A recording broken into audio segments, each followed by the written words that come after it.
जगाला शांतीचे संदेश देणारे सदाशिव गौतम बुद्ध, महाराष्ट्राच्या छत्रपती शिवाजी महाराज,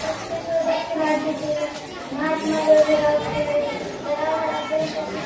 जन्म देणारे सावित्रीबाई फुले या सर्व महामानवांच्या विचारांना मार्गदर्शनामध्ये नमूद करून देणारे बोधिसत्व डॉक्टर बाबासाहेब आंबेडकर या सर्व महामानवांना माझा अभिवादन.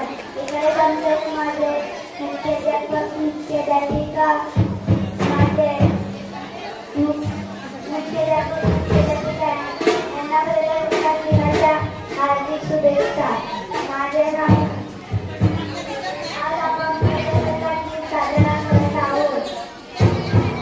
26 जानेवारी 1950 रोजी आपला भारत देश संविधान लागू जाते. संविधान म्हणजे आपले देशाचे नियम आणि कायदे. बाबासाहेबांना संविधान तयार